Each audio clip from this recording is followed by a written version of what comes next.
Hello बच्चों, नमस्कार। कैसे हैं आप सब लोग? उम्मीद है शानदार, जिंदाबाद, जबरदस्त होंगे। और आज इस क्लास को देख करके बहुत सारे बच्चे सोच रहे होंगे कि सर राहुल सर क्यों नहीं ले रहे हैं, राहुल सर नहीं लेंगे क्या, मैं ही कंटिन्यू करूंगा रोज? नहीं। मैं ऐसी गुस्ताखी नहीं कर सकता। जो आपको जो टीचर दिए हैं वही टीचर रहेंगे डेली। आज राहुल सर की तबीयत, पिताजी की तबीयत खराब है, वो हॉस्पिटलाइज है। तो आप भी दुआ कीजिए कि वो भी जल्दी से सही हो जाए। और कल से वही कंटिन्यू करेंगे। मतलब मैंने इसलिए किया कि उन्होंने बोल दिया था सर क्लास ऑफ करवा दीजिए। मैंने सोचा कि नहीं, यूपी पुलिस के बच्चे हैं, 1 घंटा अगर उनका मैथ्स का कम होगा तो थोड़ा सा फर्क पड़ेगा बच्चों पे। तो मैं फ्री था, यानी मैंने खुद को फ्री किया और मैंने ये क्लास आपके लिए लगा ली है बच्चों, सिर्फ आज के लिए। ठीक है। लेकिन मैंने क्वेश्चंस अपने तैयार किए हैं ताकि मैं बच्चों को, मैंने पूरे प्रीवियस ईयर देख दाख करके, वैसे तो मैं टच में था ही उस टाइम से, 2018 से पढ़ा ही रहा हूँ बच्चों को। सारे क्वेश्चंस मेरे टिप्स पे थे, फिर भी मैंने अब देख करके और मैंने उस हिसाब से एक सेट तैयार किया है 20 क्वेश्चन का आपका। ठीक है। 1 घंटे में जितने हो पाएंगे, 18 हो 20 हो, मैं उतने आपको करवा दूंगा। बाकी मैं लाया 20 हूँ। तो बच्चे, हाँ बिल्कुल। और ये क्लास आपको देख करके थोड़ा सा कॉन्फिडेंस जरूर आएगा। और मुझे लगता है कि बच्चे, मैथ्स जो है जब आप यूपी पुलिस के लिए मैथ्स पढ़ रहे हैं तो आपकी किसी एसएससी या किसी से कंपेयर करने की जरूरत नहीं है। क्योंकि यूपी पुलिस का मैथ्स, अगर मैं बोलूं कि भाई अगर वहाँ 18 क्वेश्चन आते हैं या 20 क्वेश्चन आते हैं तो आपको 3 क्वेश्चन ऐसे हो सकते हैं जो थोड़े से परेशान करने वाले हों या थोड़ा सा दिमाग लगाना पड़े। वरना 15 क्वेश्चन हर बच्चा कर जाएगा, एकदम नॉर्मल होते हैं। ठीक है, एकदम नॉर्मल। कोई घुमाव फिराव भी नहीं होता, सीधा सीधा जो बुक्स में फेमस क्वेश्चंस रहे हैं वो उठा के दे दिए जाते हैं। और कुछ तो कैलकुलेशंस वाले ही सवाल होते हैं जो सीधे सीधे आपसे पूछ लिए जाते हैं। हालांकि जो राहुल सर प्रैक्टिस सेट्स करा रहे हैं या मैं भी जो लेके आया हूँ, वो अगर मैं 2018 से कंपैरिजन करूं तो उससे तो थोड़ा हमें मुश्किल रखना ही पड़ेगा, क्योंकि लेवल ही इतना बढ़ गया है बच्चों का। और वो एग्जामिनर को भी पता है कि भाई थोड़ा सा लेवल अब तो रखना ही पड़ेगा। फॉर्म वगैरह की संख्या मैंने आपको आज आइडिया दे दिया है कि 35 से 40 लाख के बीच जरूर करेक्ट फॉर्म होंगे, ऐसा उम्मीद कर रहे हैं। हालांकि जो भर्ती बोर्ड था वो 30-31 लाख फॉर्म तक एक्सपेक्ट कर रहा था, पर मुझे ऐसा लगता है, हालांकि आंकड़े अभी आए नहीं है वहां से, 35 लाख से ज्यादा करेक्ट फॉर्म भरे जा चुके हैं, 35 से ज्यादा। तो कंपटीशन बड़ा है, 60,000 भर्तियां भले ही हों, लेकिन 35 लाख से ज्यादा फॉर्म भी हैं। तो आपको पढ़ना तो बेहतरीन तरीके से पड़ेगा ही, और ये सोच कर पढ़ना है कि इसके लिए बहुत इंतजार किया है। और यही वो दिन है, 18 फरवरी ही वो दिन है जिसके लिए मम्मी पापा हमारे जीते हैं। और वो हमें भी उस दिन वो अवसर मिलता है कि हम भी ये साबित कर सकें कि उन्होंने जो हम पे अपना पढ़ाई का, हमारी पढ़ाई का खर्चा किया है, वो हमने जाया नहीं जाने दिया। वो हम पे गर्व कर सके, या हम उनको अपने ऊपर गर्व करवा सके कि हम उनके बेटे हैं, तो वही दिन है हमारे पास भी।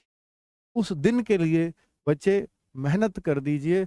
और आप सोचिए, अब से सिर्फ 1 महीना ही तो पढ़ना है आपको। 1 महीने के बाद जिंदगी वैसी ही तो है जैसी आप छोड़ करके रहोगे। 1 महीने अपने आप को अलग कर दीजिए, बिल्कुल जितना हो सके लगा दीजिए जान। मैं मानता हूं कि आप अब भी बहुत जान लगा रहे होंगे अपनी पढ़ाई में, लेकिन और थोड़ा सा लगाव कर दीजिए इस लाइफ से। सब कुछ भूल जाइए, क्योंकि जो आप जहां से जिंदगी को छोड़ोगे वहां से फिर जी लेना 1 महीने बाद। क्योंकि बच्चों, इसमें सब कुछ एग्जाम है, दौड़ वौड़ कुछ नहीं, सब मार देते हैं भाई इसकी। और वैसे भी उसके लिए टाइम मिल जाना है, मेन है इसका एग्जाम। इसके लिए हम जो भी कुछ कर सकते हैं करेंगे। ठीक है बच्चों, तो अब मैं शुरुआत कर देता हूं आज के प्रैक्टिस सेट की। आपके 4-5 मिनट मैंने जरूर ले लिए हैं, और बच्चे बातें भी जरूरी हैं आपसे, ताकि आपको थोड़ा सा जोश आ सके पढ़ने के लिए। बच्चे, एक क्वेश्चन है कि जैसे निम्न में से कौन सी संख्या पूर्ण वर्ग नहीं है, होल स्क्वायर नहीं है। तो अगर इतनी बड़ी बड़ी संख्याएं आए तो हम अंडर रूट लेकर के तो चेक नहीं करेंगे सबका। तो जाहिर सी बात है, यहां दिमाग में आना चाहिए भाई कोई तो तरीका होता होगा इसको ऐसे देखने का जो पूर्ण वर्ग नहीं है। तो बच्चे आप ये सोचिए, आप कोई भी दुनिया की संख्या उठा लो, कितनी भी बड़ी। मैंने उठा लिया 563, कोई कहने जी 4592, इसका स्क्वायर देखना है हमें। कोई कहना है जी 976, मुझे तो इसका स्क्वायर देखना है। बच्चे चाहे आप इनका स्क्वायर देख रहे हो, किसी का भी, कितनी भी बड़ी संख्या ले लो, लास्ट में जो अंक आएंगे वो सब 0 1 2 3 4 5 6 7 8 9 तक ही तो आएंगे। इससे अलग कोई आ सकता है लास्ट का अंक? सर यही आएंगे, यही आएंगे ना। तो 0 से, अब भैया लास्ट में जैसे 563 का स्क्वायर देखना है, तो मुझे पता है इसमें इकाई का अंक क्या आएगा, 9 आएगा कि नहीं? 563 गुणा 563 करूंगा तो लास्ट का अंक तो 9 आएगा ना। तो आप 0 से 1 तक का सबका स्क्वायर कर दीजिए, जो अंक यहां तक आएंगे वही किसी के स्क्वायर में आ सकते हैं, और जो इनमें नहीं आए वो किसी भी संख्या के स्क्वायर में नहीं आ सकते। तो यानी अगर मैं देखूं कि 0 का स्क्वायर में बाद में 0 आएगा, 1 का स्क्वायर में बाद में 1 आएगा, क्योंकि इन सब अंकों के बाद में यही तो अंक आने हैं ना सारे, इन्हीं का ही तो स्क्वायर होना है ना, इकाई का अंक लाने के लिए, यूनिट डिजिट लाने के लिए। तो बच्चा 2 का स्क्वायर 4 हो जाएगा, 3 का स्क्वायर 9 हो जाएगा, 4 का स्क्वायर 16 यानी 6 हो जाएगा, 5 का स्क्वायर 25 यानी 5, 6 का स्क्वायर फिर 6 आ जाएगा, 7 का स्क्वायर 49 होता है तो 9 हो गया, 8 का स्क्वायर 64 होता है तो यानी 4 हो गया, और 9 का स्क्वायर 81 है तो 1 आ जाएगा। इसके अलावा तो कोई और भाई लास्ट में अंक नहीं आ सकता ना, नहीं आ सकता ना। तो यानी ये वही अंक हैं, अगर किसी भी संख्या का स्क्वायर करूं तो ये सारे अंक आ सकते हैं, यही सारे अंक आएंगे। इनके अलावा कौन से अंक बच गए जो नहीं आ सकते किसी के भी स्क्वायर में? जो अंक बच गए ना वो किसी के स्क्वायर में आ ही नहीं सकते, दुनिया में किसी भी संख्या के स्क्वायर में। तो भाई ऐसा कौन सा अंक बचा है? जैसे मैं देखूं 2 आया है कहीं, किसी के भी स्क्वायर में नहीं। तो आप कहो सर ऐसा 3 भी बच रहा है। और बताओ बच्चों ऐसा कौन? 4 आ गया, 5 आ गया, 6 आ गया, 7 भी बच रहा है, 8 भी बच रहा है, और 9 भी आ गया। तो बच्चे 4 अंक किसी भी संख्या के वर्ग में नहीं आ सकते, स्क्वायर में नहीं आ सकते। 2 3 7 8। तो ये बताओ, 1 जिसके बाद में आ रहा है तो ये तो स्क्वायर में आ सकती है ना किसी के में? हाँ आ सकती है। 6 भी आता है ना किसी के स्क्वायर में? हाँ ये भी पूर्ण वर्ग हो सकती है। 1 फिर आ रहा है तो 1 वाली फिर पूर्ण वर्ग हो सकती है। तो यहां पर हम कहेंगे 3। बच्चों कोई 7 भी होता तो भी नहीं होती पूर्ण स्क्वायर, वो ना, वो 8 होता तब भी नहीं होती। तो बच्चा एक ही ऑप्शन है हमारा डी। क्लियर है सबको? बहुत बढ़िया। राहुल सर आज नहीं है, कल से वही कंटिन्यू करेंगे इस प्रैक्टिस सेट को। हालांकि कल तो कल का मैं गारंटी नहीं देता, पर परसों से करेंगे, है ना। कल नवीन सर की भी छुट्टी है, कल नवीन सर ने बता भी दिया होगा किस लिए है। चलो नेक्स्ट क्वेश्चन, दूसरा नहीं तो उनकी क्लास में पूछ लेना कल किस लिए छुट्टी है। दूसरा क्वेश्चन क्या है कि निम्नलिखित में से कौन एक अपरिमेय संख्या है? कौन सी एक अपरिमेय संख्या है? बच्चों अपरिमेय आपको पता होना चाहिए, इसको हम इर्रेशनल बोलते हैं। ये इर्रेशनल क्या है? क्या है इर्रेशनल? थोड़ा सा दिमाग लगाओ बच्चों। इर्रेशनल बच्चों सीधा सीधा बस एक याद रखना कि जो पाई अगर लिख दे तो ये भी इर्रेशनल है। ये क्या है? इर्रेशनल है। और बच्चों अगर 22/7 लिखे, आपके पाई की वैल्यू होती है 22/7, बच्चों ये अप्रोक्सीमेट है, करेक्ट नहीं है। 22/7 है ये वैल्यू भी बच्चों, इसको हम परिमेय कहते हैं, अर्थात ये रेशनल है। जो भी संख्या P/Q के फॉर्मेट में लिखी जा सके, अर्थात बटे में लिखी जा सके, वो सब रेशनल है। और जो P/Q के फॉर्मेट में नहीं लिखी जा सकती वो इरेशनल है। आपके सर ऐसे 1.369, क्या ये रेशनल है इरेशनल? मैं कहूंगा ये भी लिखी जा सकती है। तो सर ये तो रेशनल हो गई फिर तो, क्योंकि P/Q का क्या मतलब है? अंश और हर। सर 1369/1000 लिख सकते हैं। तो पॉइंट वाली संख्या भी रेशनल हो सकती है। पॉइंट हटाओ, उनका बटे लगा दो, 0 लगा के, आपको इतना पता ही है। तो फिर इरेशनल के लिए बचा क्या? इरेशनल के लिए सबसे पहले याद रखो, इरेशनल पाई को कहते हैं। दूसरा और बता दूं इरेशनल। और बच्चों यूपी पुलिस का आया हुआ क्वेश्चन है ये, और पूछती है यूपी पुलिस इसको भर भर के, रेशनल इरेशनल को, बड़ा फेवरेट क्वेश्चन है उनका। मैं डाउट क्लियर कर दूंगा आपका रेशनल इरेशनल का। रेशनल जो पी अपॉन क्यू के फॉर्म में लिखे जा सके सर, जैसे 10/3 है। बहुत सारे बच्चे कहते होंगे सर 3.33333 एंडलेस है, एंडलेस है ना, ये तो चलता ही रहेगा, तो ये रेशनल हो गया। नहीं, ये अब भी रेशनल है। तो जो एंडलेस होगा तब भी रेशनल है, हाँ रेशनल है। फिर रेशनल के लिए बचा क्या? इरेशनल के लिए बता दूं, एक तो याद रखना पाई, हमेशा पाई अगर लिखा मिले तो इरेशनल होगा। दूसरा और बता रहा हूं इरेशनल के लिए और क्या होता है। इरेशनल के लिए बच्चा जितने भी रूट की वैल्यू है, जैसे आप रूट टू का फुल वैल्यू निकालोगे 1.414, ये बदलती ही रहेगी, रिपीट नहीं होगी कहीं भी, बार नहीं लगा सकते आप इसमें कहीं भी। रूट 2 जिसका अंडर रूट पूरा ना निकाला जा सके वो सब इरेशनल है, ये सब इरेशनल है। रूट 3, रूट 4 सर 4, वो तो 2 आ जाएगा, तो मैं कहूंगा रूट 4 इरेशनल है? मैंने कहूंगा नहीं, क्योंकि रूट 4 तो 2 है, और 2 को तो हम रेशनल कह देंगे क्योंकि 2/1 लिख सकते हैं, अब भी तो 2 ही है वो, तो P/Q के फॉर्म में लिख गया 2 भी।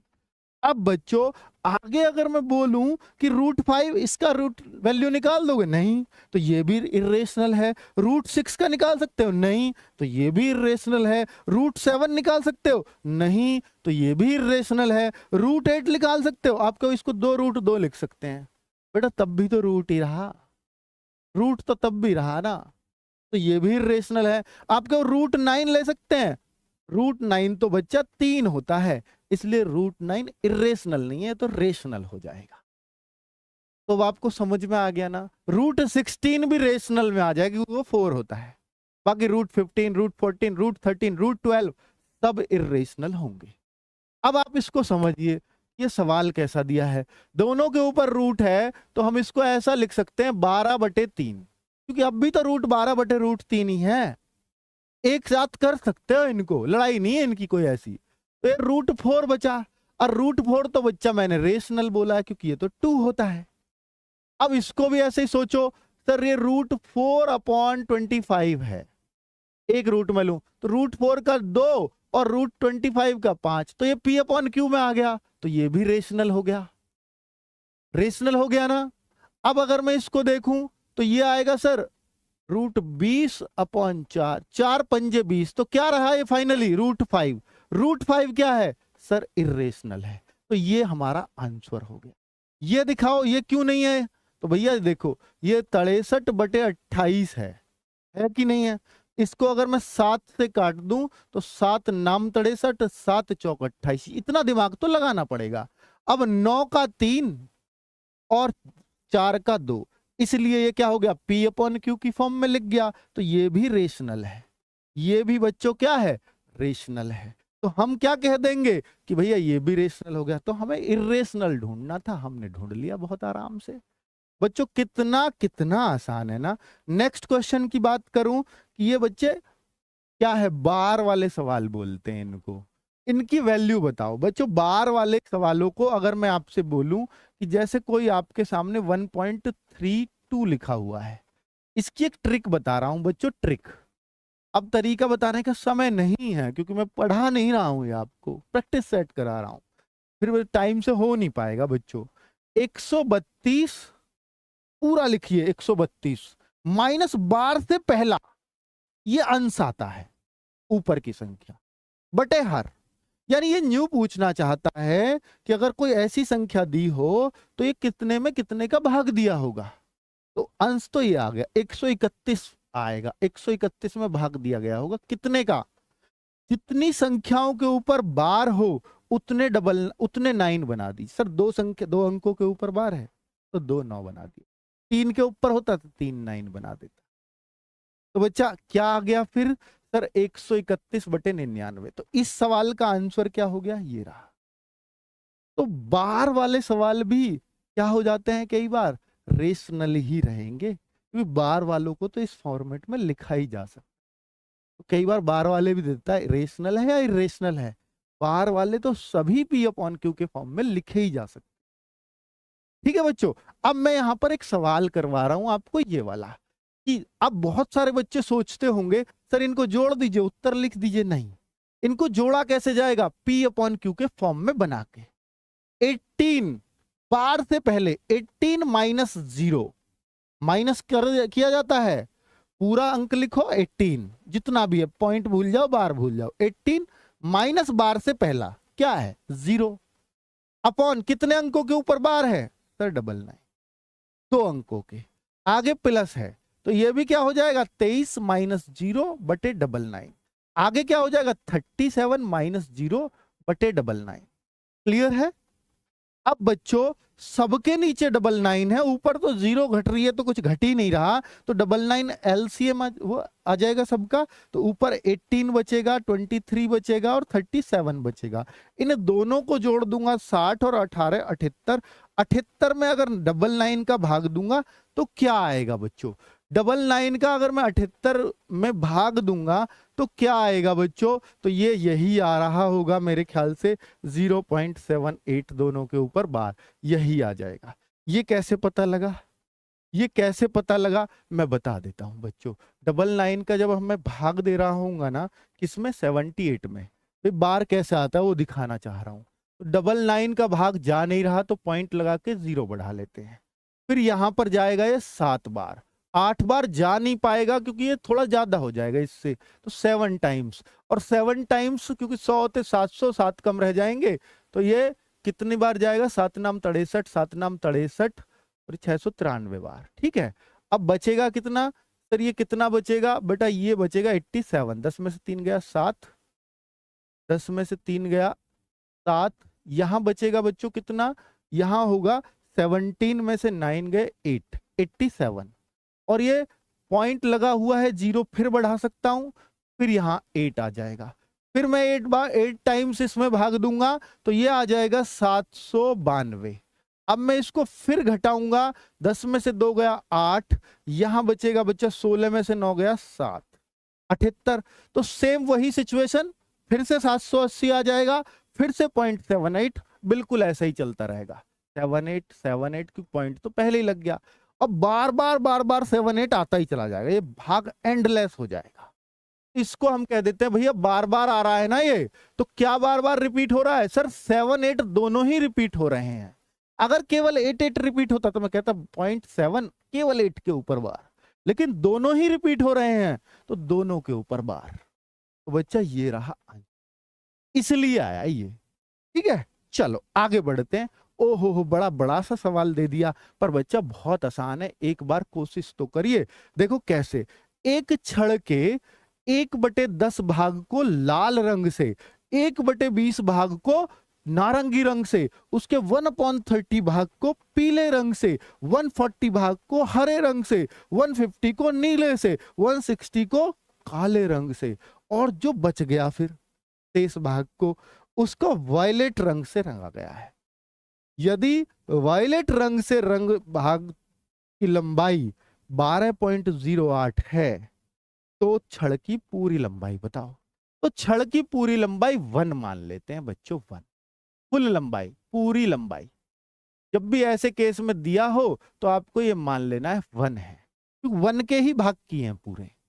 तो उस पूरी छड़ का 1/10 भाग लाल है, तो मैं कहूंगा 1/10 उसका रेड हो गया।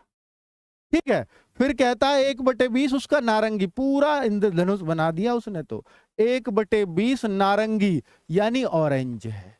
और बच्चा फिर देखूं 1/30 उसका येलो है, फिर आगे देखूं 1/40 उसका हरा है, ग्रीन, 1/50 उसका ब्लू है, और 1/60 उसका काला है।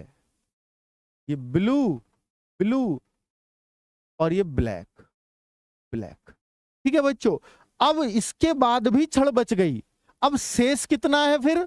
भाई पहले इसको निकालो, शेष पार्ट पे अभी आ रहा हूं। तो पहले तो टोटल देख लो ये कितना है, अभी बचा भाग भी है अभी, तो भाई पहले इनको जोड़ लूंगा। तो जोड़ देखो कैसे करते हैं, 1 2 3, इनका एलसीएम बता दो और 0 भूल जाओ अगर आपको इतने बड़े एलसीएम में दिक्कत होती है। तो 1 2 3 4 5 6 का बताओ सर, इनका 1 2 3 4 5 6 का तो 60 आ जाएगा, 60 कटेगा, 30 तो नहीं कटेगा क्योंकि 4 से नहीं कटता 30। 60 1 2 3 4 5 6 का तो 60 आएगा, आएगा ना। अब एक एक जीरो सबके आगे लग रही है तो एलसीएम में भी लग जाएगी। 10 से जब इसको काटूंगा तो सर 60 हो जाएगा, 20 से इसको काटूंगा तो 30 आएगा, 30 से इसको काटूंगा 20 आएगा, 40 से इसको काटूंगा 15 आएगा, 50 से इसको काटूंगा तो कितना आएगा बच्चा, 12 आएगा, और 60 से काटूंगा तो 10 आएगा। टोटल कितना हो गया, 60 10 30 90, 90 और 20 110, 110 और 15 110, 125, 125 और 12 सर 125 और 12 137, 137 और 10 147 बटे 160। ये हुआ वो भाग जो उसका ऑलरेडी रंगा हुआ है। अब शेष कैसे निकालते हैं, तो शेष कैसे निकालूंगा, तो शेष के लिए बच्चा मुझे करना पड़ेगा 1 माइनस 147 अपॉन 160। 160 एकम 160, 160 नहीं सॉरी 600, 160 कहां से लिख दिया मैंने, 600। 1 माइनस 147 अपॉन 600, जब मैं 600 में से इसको माइनस कर रहा हूंगा बच्चों तो ये बचेगा 453 अपॉन 600। ये 453 अपॉन 600 ये शेष है। तो वो बोल रहा है कि शेष भाग तो वॉयलेट है और वॉयलेट की लंबाई इतनी है तो इसकी लंबाई ये रही, तो पूरे भाग की 600 भाग की कितनी होगी। तो भाई क्लियर हो गया हमारा। अब ये 453 की इतनी लंबाई है तो 600 की कितनी होगी, 453 का भाग दे दो, 600 की गुणा कर दो, सिंपल। यही करना है बच्चों, यही करना है। तो भैया इसकी लंबाई है 412.08, ये वॉयलेट वाला है, ये वॉयलेट वाला कलर है इसके लिए। अब अगर मैं पूरी की लंबाई निकालूं तो 600 की गुणा 453 का भाग हो जाएगा बच्चों, और 453 देखो 12.08 गुणा 600, और बच्चा ये है नीचे 453। अगर मैं पॉइंट हटाऊं तो 2 जीरो, 2 जीरो से 2 जीरो कट जाएगी, इससे ये पूरा पूरा कट रहा होगा बच्चों, क्या पूरा नहीं कट रहा है। तो ये कितनी बार कटेगा, चलो जितनी बार भी कटेगा, 5 4 9 3 12, 3 से काट दो ना, 3 दूनी 6 और 3 एकम 3, ये 3 पंजे 15, 151। अब 151 से ये कट गया 8 बार पूरा, 8 बार है ना, बिल्कुल 8 बार, 8 दूनी 16, उत्तर आ गया 16 मीटर, पूरे की लंबाई आ गई बच्चों। ये रहा, इस तरह से करना पड़ेगा। क्वेश्चन देखने में जरूर लंबा है, करने में भी थोड़ा सा कैलकुलेटिव है, पर बच्चा इतना तो करना पड़ेगा, है ना। चलो नेक्स्ट क्वेश्चन। अगर मैं 5वें सवाल की बात करूं तो भाई ये 3 रूट 4, 4 रूट 6, 12 रूट 245 और 6 रूट 15 में सबसे छोटा कौन सा है। चलिए बच्चे, वैसे दरअसल में ये हमारे टाइपिस्ट ने मिस्टेक कर दिया है बच्चों, ये इतना आसान नहीं है सवाल। ये बच्चा यहाँ पर ये छोटा सा है, क्योंकि जब मैंने दिया था अब मैंने वो देख नहीं पाया हूँ बाद में इसको, भैया ये 12 यहाँ है, ये छोटा सा जो होता है ये है, ये करनी वाला सवाल है, रूट का नहीं है सवाल। ये यहाँ भी ऑप्शन इस तरह के हैं, प्लीज इसको करेक्ट कर लीजिए, मैं इसको चेक नहीं कर पाया, ठीक है। ये है सवाल, अगर वैसा भी होता तो मैं बता देता, वो तो बहुत आसान है। अगर मैं वैसे कराऊं तो फिर तो बस जस्ट डबल इसका उतना ही करके 3 है तो 9 चौक 36 कर दो अंदर। अगर सोचो अगर ये सवाल ऐसे ही होता तो 3 रूट 4 क्यों होता, 4 का 2 बाहर, ये तो 6 ही अपने आप दिख रहा है। तो ये ऐसा नहीं है सवाल, सवाल ऐसा था, करनी टाइप में था ये। अब मैं इस सवाल को करवाना अगर आपको चाहूं तो बच्चा ये इस सवाल का तरीका देख लीजिए, क्योंकि ऐसा सवाल बन सकता है एग्जाम में। 3 4 12 और 6 इनका एलसीएम, 3 4 12 और 6 का एलसीएम, जब भी ऐसा सवाल आए तो समझ जाना ये जो ऊपर छोटे छोटे से लगे होती है ना, इनका आपको एलसीएम लेना है। तो इनका एलसीएम तो सर बहुत आसान है, 12 आ गया, आ गया 12, ठीक है। अब इस 3 का इसमें भाग दीजिए, कितनी बार गया सर, 4 बार। 4 बार भाग करके तो अंदर जो है ना 4 अंक जो है इसकी पावर उतनी ही चढ़ा दीजिए। क्या 3 का भाग दिया 4 बार, जितनी बार भाग गया अंदर वाले की पावर उतनी ही चढ़ा दीजिए। अच्छा, अब दूसरी क्या है, सर ये 4 का भाग दीजिए, क्योंकि आपने एलसीएम लिया बाहर वाली संख्याओं का। 4 का भाग दीजिए सर कितना, 3। अब 3 बार तो अंदर वाली संख्या की 3 पावर। 12 का भाग दिया 1 बार तो 245 की पावर 1। ठीक है, 6 का भाग दूंगा 2 बार और 15 की पावर 2। बच्चों अब इसको काट दो क्योंकि ये कॉमन चीज है। अब मुझे सबसे छोटा देखना क्या है। 4 की पावर 4 करूंगा तो ये आएगा 256, 256। ये 6 की पावर 3 करूंगा 216। ये 245 है ही क्योंकि इसकी 1 ही पावर है। और ये है 225। अब आप मुझे बता दो सबसे छोटा कौन सा है, फिर बड़ा कौन सा है, पूरा आप क्रम सेट कर सकते। तो भाई सबसे छोटा इन सब में ये चमक रहा है आपको।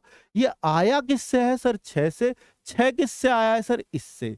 तो आपको ये उत्तर में देना है 6 के ऊपर 4 वाला, अर्थात बी ऑप्शन। क्लियर, सबको क्लियर बच्चों? ये बहुत आसान तरीका है इस सवाल को करने का।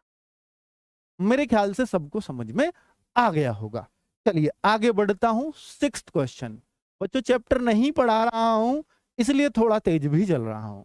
अब अगर मैं 6ठे क्वेश्चन को देखूं तो इसमें इस तरह का सवाल बच्चों यूपी पुलिस में देखने को मिल सकता है। पूरे पूरे चांस रहेंगे ऐसे सवाल को भी आने के। सिंप्लीफिकेशन के क्वेश्चंस वो देता है।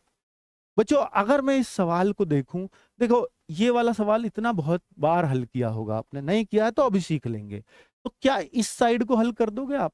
ये अलग साइड है, ये माइनस वाली साइड को पहले ही हल कर लेता हूं मैं।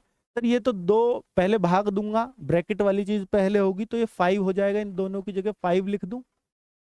5 और ये गुणा में होता है 5 इंटू 1/2, तो 5/2 कह सकता हूं। तो इस पूरे की जगह 5/2 आ गया। बस मुझे अब यही तो सॉल्व करना है, उसमें से -5/2 कर दूंगा बस। तो भाई ये कैसे सॉल्व करूं? तो बच्चा इसको सॉल्व करने का तरीका देख लो। 4 2 प्लस, जिनको नहीं पता है प्लीज एक बार देख लेंगे और आप फिर हर जगह इनको सॉल्व कर देंगे। ये जो माइनस है ना, इसको 5/2 ऐसे ही यहां रहने दीजिए। बच्चे अगर मैं इसको सॉल्व करूं ऐसे सवाल को कभी भी, तो मैं चाहूं भी तो यहां से सॉल्व नहीं कर सकता। तो इसके लिए मेरे को सबसे पहले नीचे से ही चलना पड़ेगा। तो ऊपर का छेड़ो मत, नीचे का करते रहो। तो 2 प्लस यहां तक ऐसे ही। अब मैं इसको देखूं तो 2 पंजे 10, या तो 1 मान के एलसीएम लेके, बात वही है। 2 पंजे 10, 10 में से 1 गया 9/2। तो इसकी जगह आप क्या लिख सकते हो, इसकी जगह क्या लिख सकते हो, 9/2। ये 9/2 है बच्चों। 5 दूनी 10, 10 में से 1 गया 9/2। ये 2 चूंकि ये तीनों एक साथ आ गए, अब 3/9/2 उसके साथ नहीं है। आप कहो चारों तो आ गए, नहीं, इसके साथ तो भी 2 प्लस भी है। तो हमें ये तीनों एक साथ लेने हैं। तो ये तीसरे बटे का ऊपर पहुंच जाएगा। 3 दूनी 6, 6/9। तो बच्चा 2 प्लस के साथ 6/9 कर दूंगा। और 5/2 को ऐसे ही लेकर चलते रहो, ढोते रहो इसको।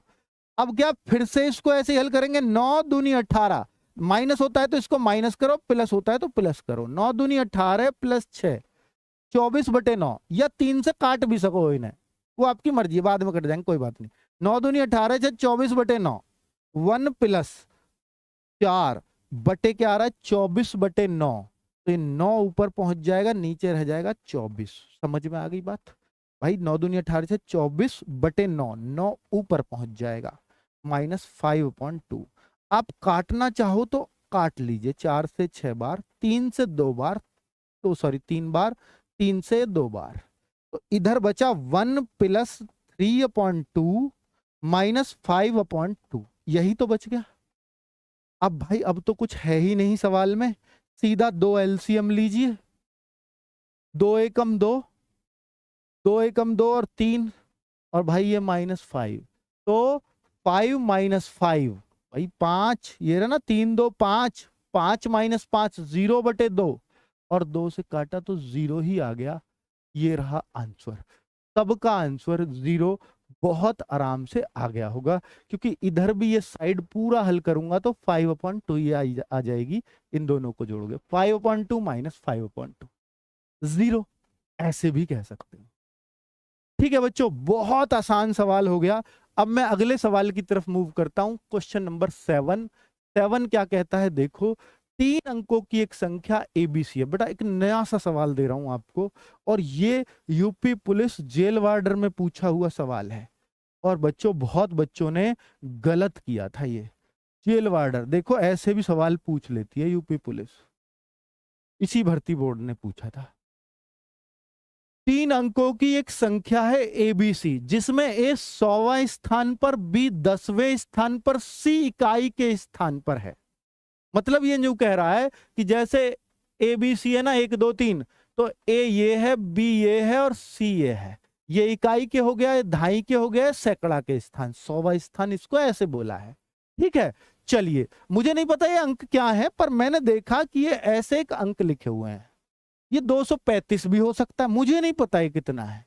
ठीक है, तो इस संख्या को एबीसी एबीसी 2 बार लिखा गया है, यानी अब इसको फिर से एबीसी लिख दो, यानी 123। तो अब संख्या क्या होगी, 1,23,123। ऐसी संख्या बना दिया इसको। अच्छा, तो फिर पुनः लिखा गया, मतलब यही तो हुआ इस बात का। तो भाई अगर एबीसी की वैल्यू आप न्यू नहीं 123 ही मानो, 235 मान सकते हो, पर तीनों अंक अलग अलग मानने पड़ेंगे। 235 235 2 बार लिखने पड़ेंगे। अब कुछ भी मान लो जो आपका मन करे। तो भाई मैं सबसे छोटे अंक की मान लेता हूं। वैसे तो मैं 111 भी मान लूं क्या, नहीं, फिर तीनों अंक बराबर हो जाएंगे। बराबर नहीं बोला, अगर बराबर होता तो ट्रिपल ए कहता वो। ठीक है ना, एबीसी बोला तो अलग अलग अंक मान लो। तो भाई सबसे बढ़िया तो फिर इन पहले 3 अंक को ही मान लेता हूं। ये मान लिया मैंने, माना, क्योंकि उसने बोला है कि 3 अंक है, भाई हमने ऐसे लिख लिया 3 अंकों की ये संख्या, खुद उसने बोला था। 2 बार लिख दिया तो 123 123 2 बार लिख दिया, तो अब ये पूर्ण एक संख्या बन गई 1,23,123। तो ये कहता है कि भैया इनको ऐसे लिख के इसे 7 11 और 13 के एलसीएम से विभाजित किया गया है, तो क्या परिणाम होगा। अब इसको जो है किससे, 7 11 और 13 का एलसीएम ले लो। बच्चा तीनों भाज्य संख्या हैं, तो एलसीएम इनकी मल्टीप्लाई आएगी। तो इनका एलसीएम तो भाई क्या आएगा, सीधा 1001 आएगा। गुणा कर लीजिएगा बच्चों, इनका एलसीएम सब जानते भी हैं, 7 11 13 की गुणा 1001 आएगी बच्चों। तो हम जो कह रहा है 1001 से इसमें डिवाइड करें तो क्या उत्तर आएगा। ओ भाई कितना आसान सवाल है ना, और देखने में लग रहा है पता नहीं क्या है, पर उत्तर भी ऐसे आ रहे हैं। चिंता मत करो, ये सारे उत्तर आएंगे 123 123। तो 1001 का जब मैं भाग दे रहा हूँगा इसमें, तो भैया ये 1200 1000, तो एक बार ही जाएगा 1001। अब मैंने इसको हटाया तो 230 बचेगा। अब 230 तो अगला अंक उतार लूंगा 2, फिर भाग दूंगा तो ये 2 बार चला जाएगा। मुझे दिख रहा है 1000 है, 2000 है, तो 2 बार ही जाएगा। 2302 तो 2 बार जाएगा तो 2002 हो जाएगा।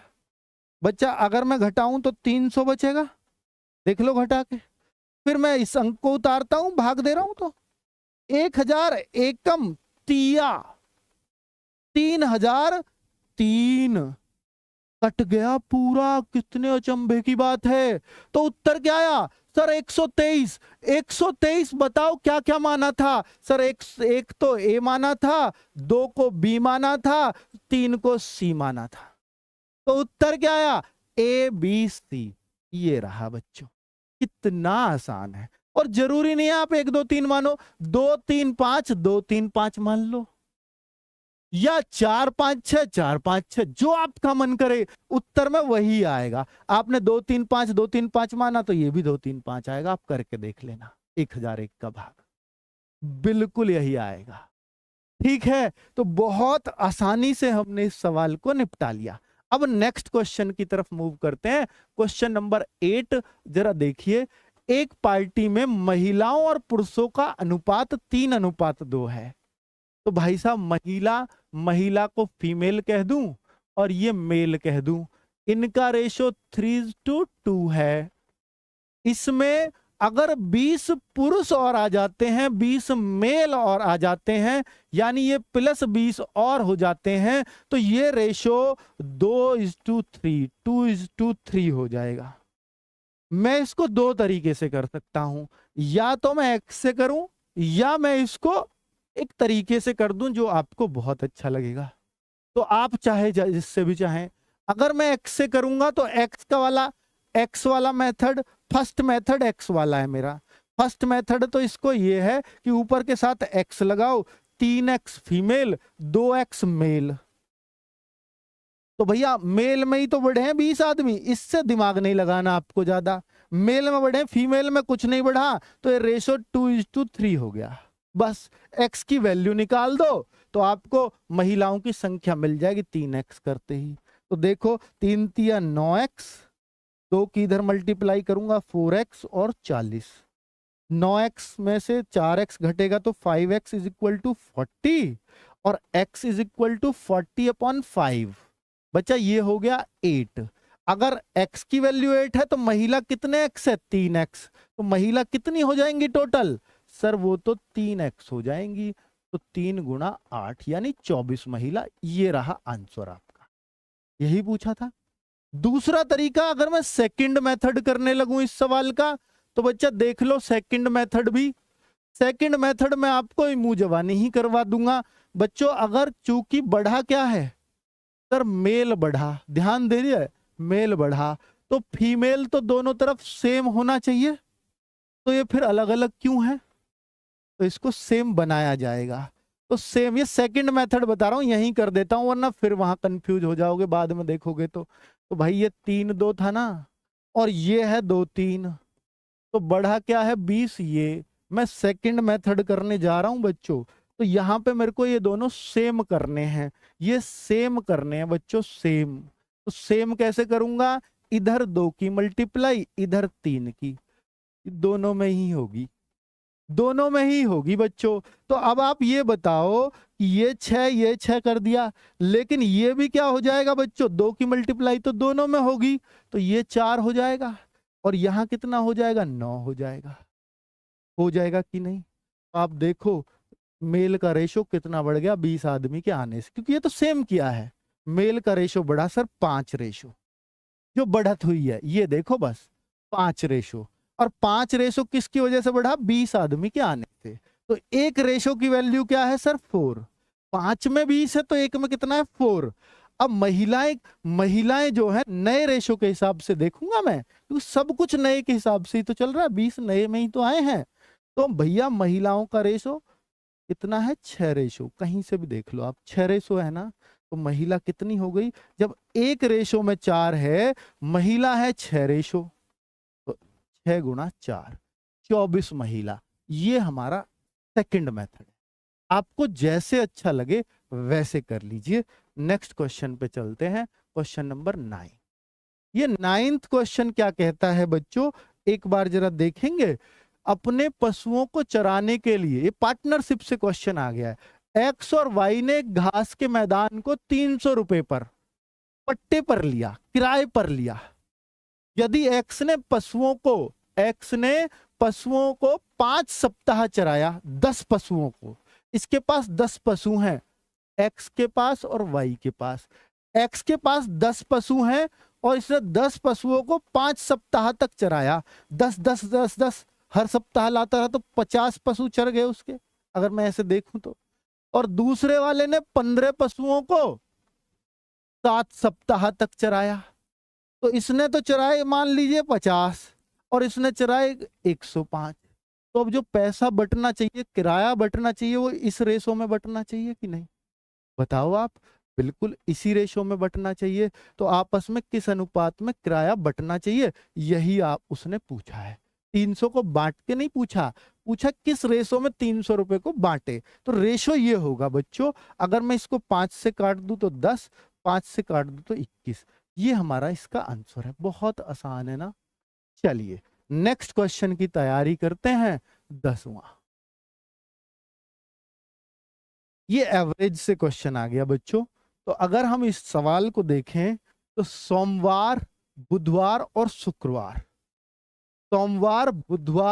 शुक्रवार का तापमान, यानी मंडे, वेडनेसडे और फ्राइडे का औसत तापमान 41 है, एवरेज।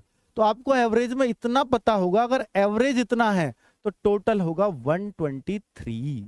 41 दिया। अगर ये 4 दिन का एवरेज होता तो 4 की गुणा करता, तो 123 डिग्री तीनों दिन का टोटल तापमान ये रहा होगा। अगर मैं बच्चों आगे देखूं, बुधवार यानी वेडनेसडे, आगे थर्सडे और उससे आगे फ्राइडे, अगर इन तीनों दिन का देखूं तो 42 इंटू 3 यानी 126 डिग्री। बहुत बढ़िया। यदि बृहस्पति का तापमान सेपरेट दिया है बच्चों, बहुत बढ़िया, इससे अच्छा कुछ नहीं हो सकता। मैं आपको एक तरीका बता दे रहा हूं कि बच्चा यहां पर दिया है इसने बृहस्पतिवार का तापमान। अगर मैं इस बृहस्पतिवार के 43 डिग्री को इसमें से घटा दूं, किस किस का बचेगा? सर वेडनेसडे और फ्राइडे का आ जाएगा। जैसे ही मैं 126 में से 43 घटाऊंगा, आ जाएगा कि नहीं? बस एक बार हाँ करो भाई। 126 तीनों दिन का है। अगर मैं थर्सडे का माइनस कर दूं तो वेडनेसडे और फ्राइडे का ही तो बचेगा टोटल। तो बच्चा ये कितना बचेगा? अगर मैं इसको देखूं तो 6 में से 3 गया 3, 12 में से 4 गया 8, 83 डिग्री। ये किन 2 दिन का है? सर इन 2 दिन का। तो भाई इन तीनों के तापमान में से अगर मैं इन दोनों का, वेडनेसडे और फ्राइडे का टोटल 83 है, दोनों का टोटल 83 है, इसको उसमें से घटा दूं तो किसका आ जाएगा? सर मंडे का। मंडे का ही पूछा है। तो बच्चा मंडे का टेम्परेचर जो होगा वो होगा 123 माइनस 83। तो बच्चा ये बचेगा 17 23 40, 40 डिग्री सेंटीग्रेड। बहुत आसानी से आपका आंसर। इसको मैं एक तो ऐसे तरीके से कर सकता हूं, दूसरा इसका तरीका बहुत आसानी से एक और बता सकता हूं। वो कैसे? देखिए सेकंड मेथड, जिसमें आपको पेन ही नहीं उठाना पड़ेगा, मुंह जवानी कर दोगे इसको। कैसे? सर 123 है जब ये 3 दिन है, और ये 3 दिन है तो 126 है, तो ये 3 ज्यादा क्यों आ रहा है? 3 डिग्री का अंतर क्यों आ रहा है? क्योंकि सर वेडनेसडे और फ्राइडे तो यहां भी है, यहां भी है, यहां भी है, यहां भी है। वेडनेसडे फ्राइडे दोनों जगह सेम रहे होंगे। ऊपर चूंकि मंडे, एन लिख दो बच्चा इसको, चूंकि ऊपर मंडे जुड़ा नीचे थर्सडे जुड़ा, तो ये जो अंतर है ना 3 डिग्री का, ये मंडे और थर्सडे में है सिर्फ। यानी मंडे और थर्सडे में 3 दिन का अंतर है। कौन सा 3 ज्यादा है? जिसका योग 3 ज्यादा आ रहा है। सर थर्सडे 3 ज्यादा है। थर्सडे अगर इनके साथ जुड़ता है 126, मंडे इनके साथ जुड़ता है 123, ज्यादा कौन सा हुआ? जिससे ज्यादा आया। तो 3 ज्यादा कौन है? थर्सडे। अगर थर्सडे 43 है और ये मंडे से 3 ज्यादा है, तो भैया मंडे क्या हो जाएगा? 43 है ना, और ये मंडे से 3 ज्यादा है, तो मंडे तो 40 बचाना बच्चों। ऐसे सीधा। नेक्स्ट क्वेश्चन बच्चों ये रहा आपके सामने, 11वां।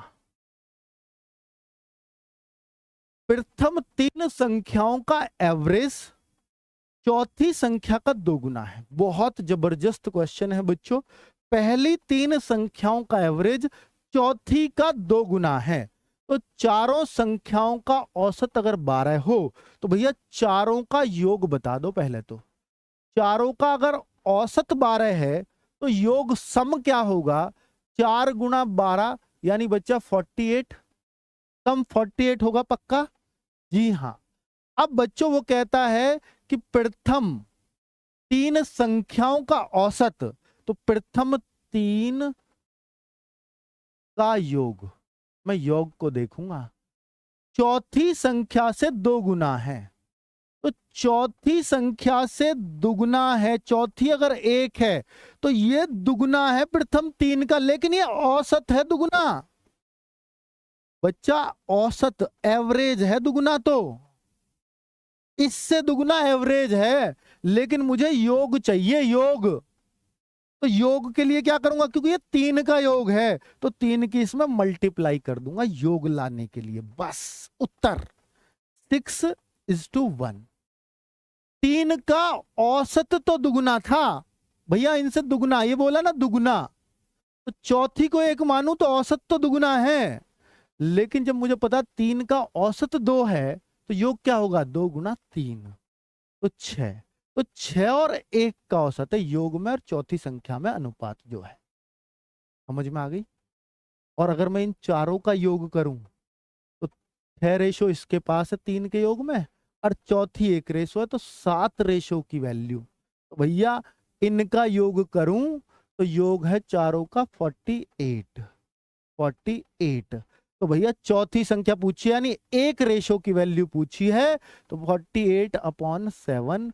क्योंकि चौथी संख्या का रेशो सिर्फ एक है, तो एक रेशो की वैल्यू 48 है, तो यही चौथी संख्या होगी, यही चौथी होगी। ये आपका आंसर है इस सवाल का, 48/7। चलो बहुत बढ़िया बच्चे, इसको बस इसको ये क्रिटिकल बात जिसने समझ ली ना, वो इस सवाल को छोड़ेगा नहीं। जिसको इस बात को समझने में दिक्कत हुई है, उसके लिए सवाल थोड़ा सा मुश्किल हो सकता है। बाकी एक्स से भी कर सकते हो, मैंने इसको थोड़ा छोटा करने की कोशिश की, एक्स से बचाया है बस आपको।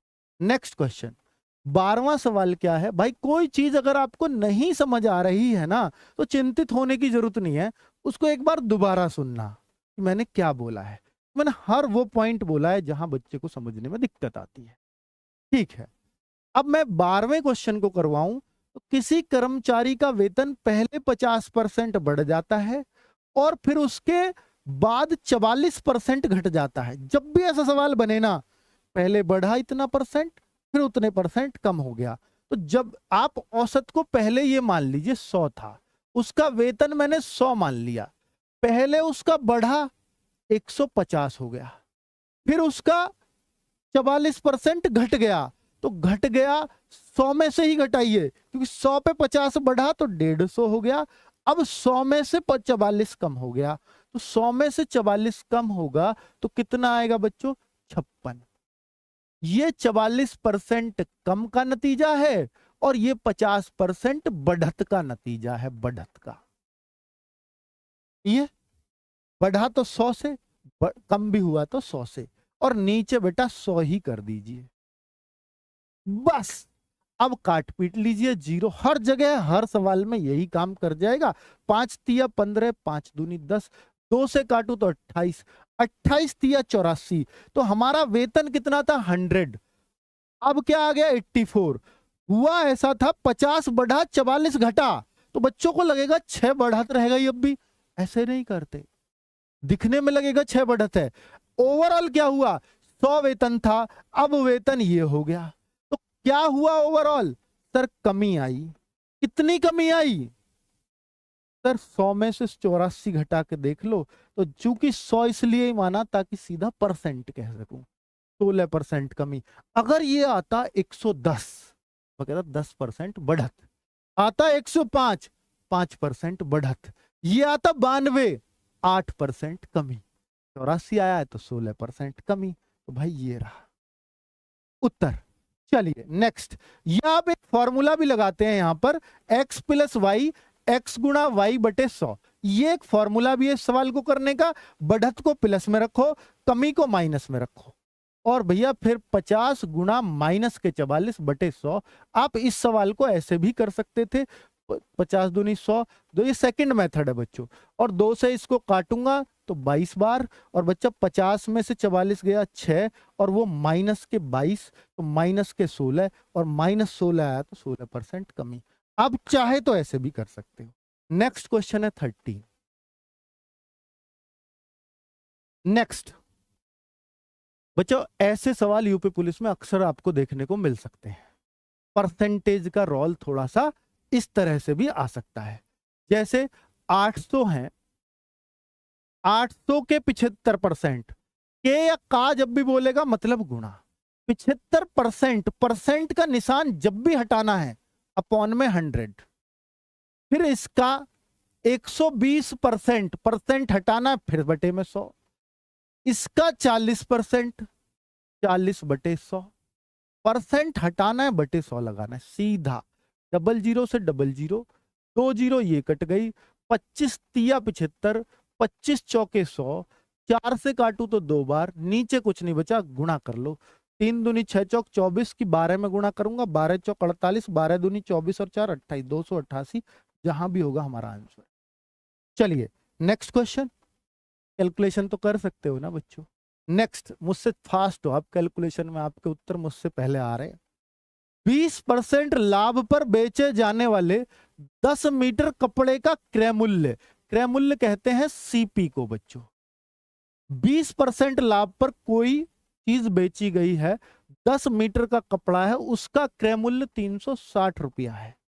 ध्यान देना बच्चों कि भैया 10 मीटर कपड़े का है तो 1 मीटर कपड़े का क्या होगा, 1 मीटर का, जब 10 का ये रेट है तो 1 मीटर 360 बटे 10 का। 1 मीटर का निकाल रहा हूं, वैसे जरूरत भी नहीं है पर मैं निकाल लेता हूं, 36 रुपए, ये 1 मीटर का आ गया। अब चूंकि इसको, अब ये सीपी है बच्चों, क्रय मूल्य, अब इसको बेचना 20% लाभ पर, तो 20% लाभ के लिए आप 120 बटे 100 कर दिया करो, या बहुत सारे बच्चे भिन्न बना के करते होंगे, तो 20% लाभ को वो 1/5, तो लाभ है तो 6/5 करते होगे, बात वही है, 20 से काटोगे 6/5 ही है।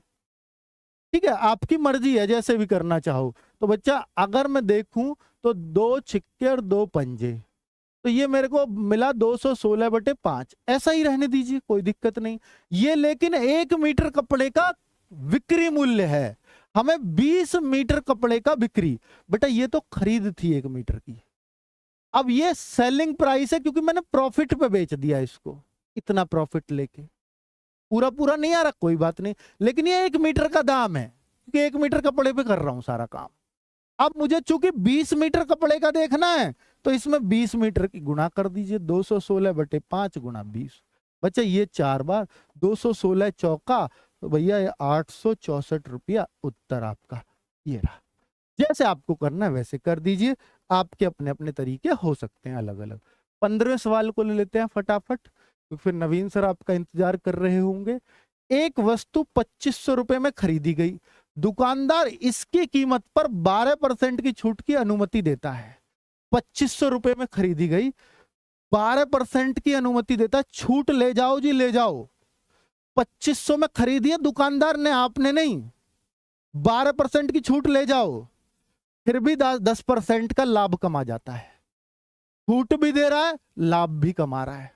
भाई साहब अंकित कीमत, अब इसका मतलब वस्तु पे अंकित मूल्य बहुत सारा डाल रखा है उसने, जैसे मैं किताब पे प्रिंट रेट है ना, वो छूट भी देता है लाभ भी कमा जाता है, फिर भी कमाता होगा ना लाभ। मान लो कोई आपको रोजगार विद्यांकित की बुक है, उस पर 300 MRP, वैसे बहुत कम बुक पे हमारी पे 300 MRP है, 300 MRP डला हुआ है, तो वो छूट भी देता होगा आपको दुकानदार 20% की छूट, तो क्या वो नुकसान में बेच रहा है, क्या वो अपनी खरीद पे दे रहा है, नहीं, फिर भी तो लाभ कमा रहा होगा, वो भी बैठा सुबह से शाम तक, तो इसका मतलब अंकित मूल्य बहुत ज्यादा रहता होगा। तो भैया जब भी 12% की छूट दे रहा है तो 100 की चीज 88 में दे रहा है, आप ऐसे समझिए, और 10% लाभ कमा रहा है, यानी 100 की चीज को देकर के 110 कमा रहा है।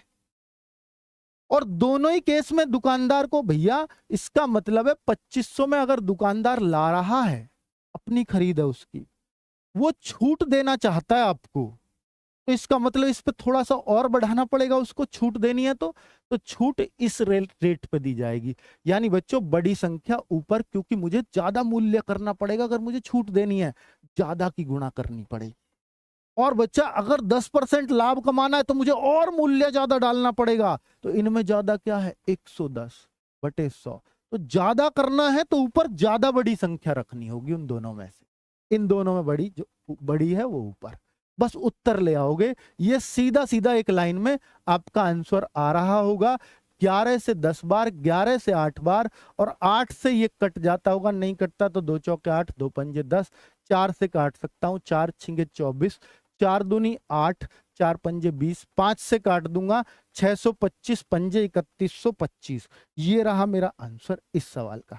नेक्स्ट, चलिए बच्चे नेक्स्ट क्वेश्चन पे आता हूं। 16वां क्या कहता है, 9675 के कर्ज को 5% साधारण ब्याज की दर से 4 वर्ष में समान वार्षिक किस्तों में चुकाया जाता है।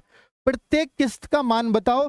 जब भी ये साधारण ब्याज की किस्त का, एसआई की किस्त हो, साधारण सिंपल इंटरेस्ट की किस्त वाला सवाल हो, आंख मीच के बस एक काम कर देना बच्चों कि पहली किस्त 100 माननी है, अगला चूंकि 5% ब्याज लग गया 105, दूसरे साल की टोटल कितनी किस्त है 4, तीसरे साल के लिए 5 और बढ़ा दो, चौथे साल के लिए और 5 बढ़ा दो, 115।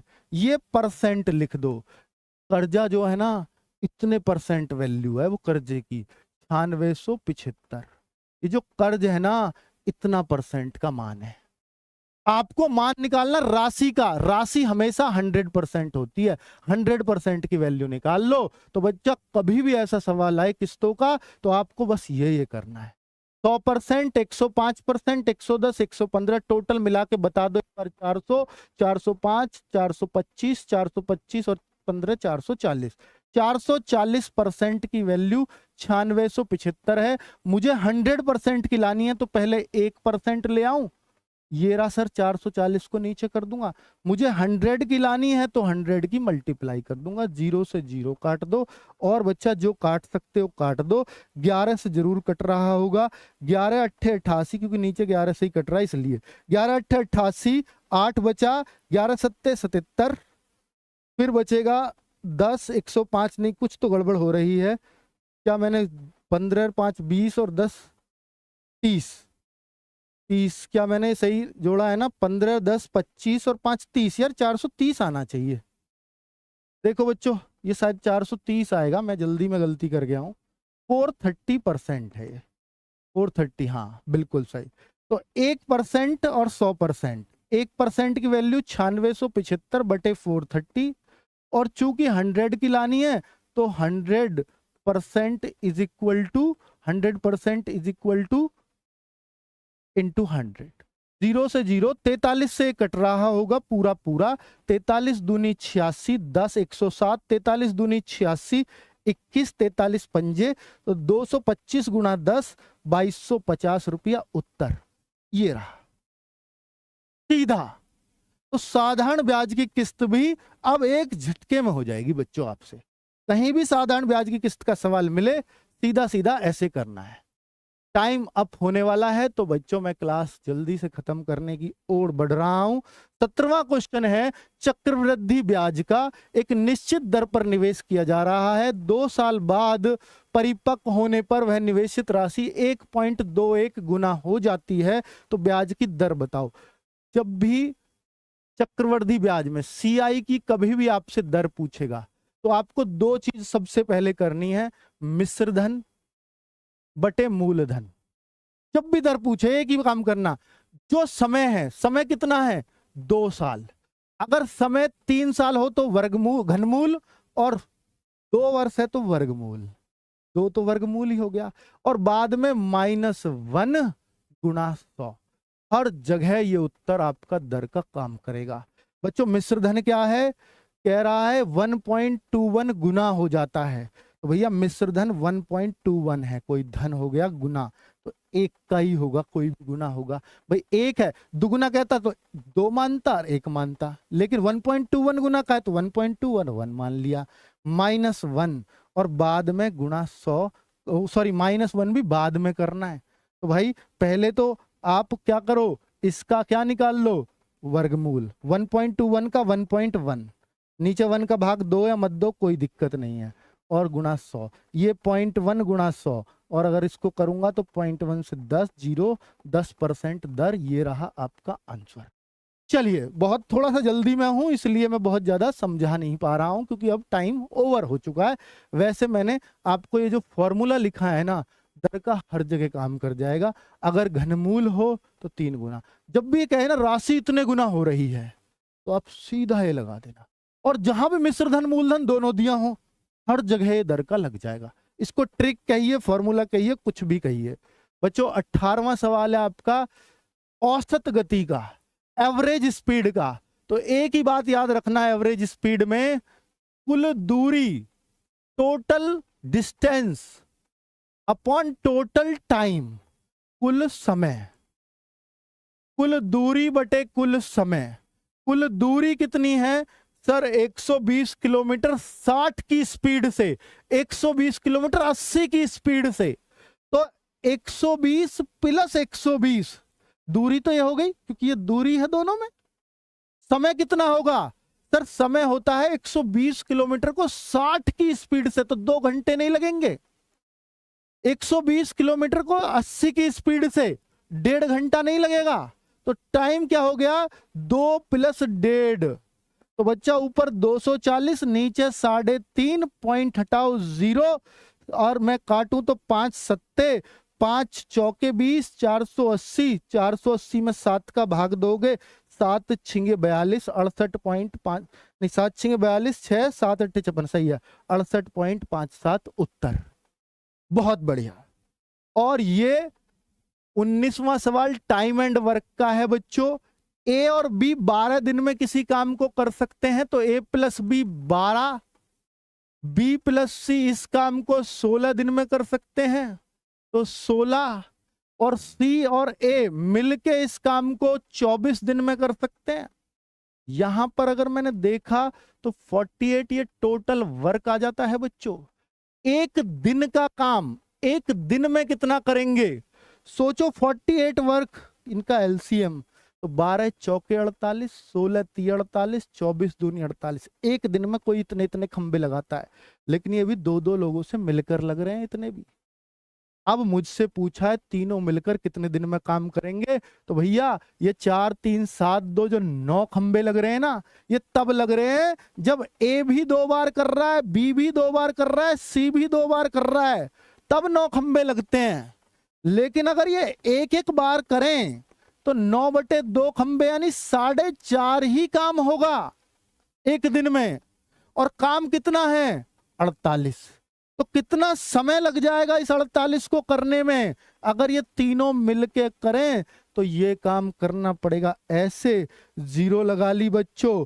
और अगर इसको काटोगे तो 10 पॉइंट समथिंग आ जाएगा। 5 से 9 बार, 5 8 5 निम्मा 45, 5 छिंगे 30, 96/9, और मैं भाग दूंगा तो 10.6 बचा, 9 छिक्के 54, 10.6 कुछ आएगा। ये रहा आंसर। और बच्चा लास्ट क्वेश्चन बच रहा है, इसके लिए टाइम नहीं है, आप ही कर लेना, वैसे कुछ है नहीं। 5x आप उसकी क्या मानो, लंबाई वैसे कम नहीं हो सकती पर उसने दी है तो भाई कोई बात नहीं। और चौड़ाई 6x यानी ब्रीथ हो गई, और ये उनके क्षेत्रफल का है, तो भैया L × B क्षेत्रफल होता है, वो 6750 है। 5x × 6x, वैसे सवाल ही गलत है क्योंकि लंबाई कभी कम नहीं हो सकती चौड़ाई से, तो 6750 हो गया। 30x² = 6750। काट दूं तो 3 से कितनी बार, 3 दूनी 6, 3 दूनी 6, 3 पंजे 15, तो x की वैल्यू 15 हो जाएगी बच्चों। L कितना आ गया, 15 × 5, 5 × 15 बच्चा 75 मीटर तो L आ गई। और पूछा आयत की लंबाई और क्षेत्रफल का अनुपात, और क्षेत्रफल मुझे 6750 पता ही है, ये एरिया। तो इन दोनों का रेशो पूछा है, 25 × 75, 3 से कटेगा नहीं, 75 से ही कट रहा है, कोई बात नहीं। 25 दूनी 50, 25 7 175, 3 से 90 बार, ऊपर 1 नीचे 90, ये रहा आंसर। चलिए बहुत बढ़िया, और आज का काम हम यहीं फिनिश करते हैं। 20 क्वेश्चंस हमने देख लिए हैं। थोड़ा लास्ट में तेजी हो गई क्योंकि अगली क्लास लगातार लगी हुई है। धन्यवाद बच्चों, नमस्कार।